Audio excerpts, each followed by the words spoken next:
This is Michael Wilson. Does sanctification come by the Holy Spirit? To be sanctified means that God has been at work in our lives. Under the Old Testament law, the blood of a sacrifice was needed to set things apart unto God. From Hebrews 9, we learn, in fact, the law requires that nearly everything be cleansed with blood. Blood was sprinkled on the tabernacle furniture, on priestly clothing, and on people. Nothing was considered sanctified until it had come in contact with blood. This was a picture of the spiritual application of Christ's blood for our salvation. We are sprinkled with his blood. And so just as the temple of old was sanctified for God's use, our bodies, temples of the Holy Spirit, are set apart for God's holy purposes. We learn this from the Apostle Paul. And do you not know that your body is a temple of the Holy Spirit within you, whom you have from God? You are not your own, for you were bought with a price. So glorify God in your body. One of the most important questions that Christians face is how can they grow in holiness and become more like the Messiah Jesus?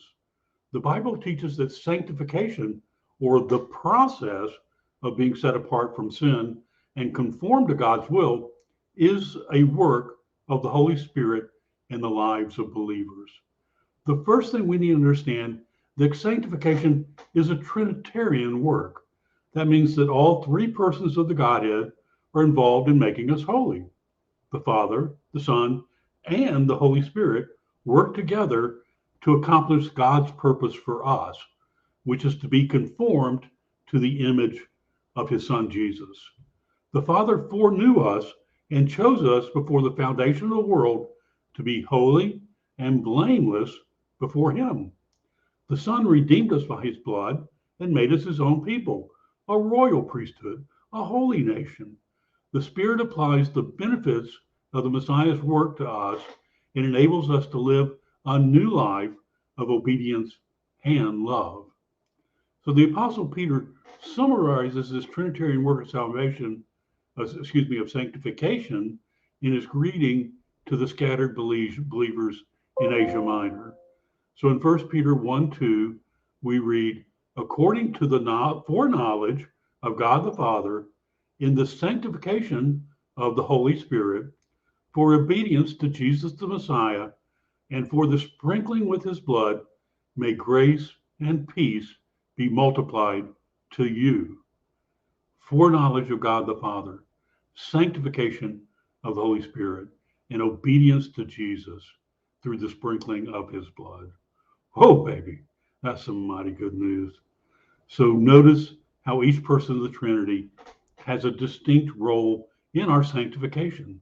The Father foreknew us and planned our salvation from eternity. The Spirit sanctifies us and sets us apart for God's use.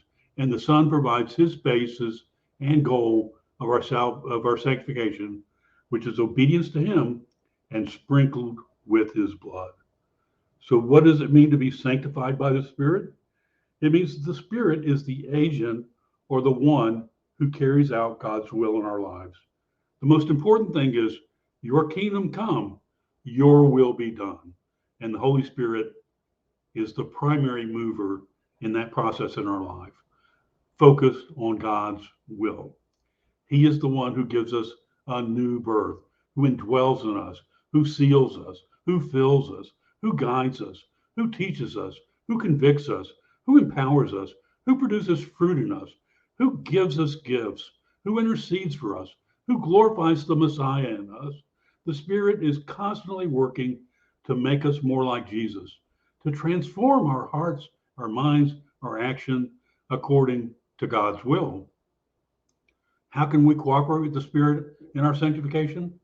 We cannot make ourselves holy by our own efforts and merits. We are saved by grace alone, and sanctification is not a human achievement. It's a divine gift.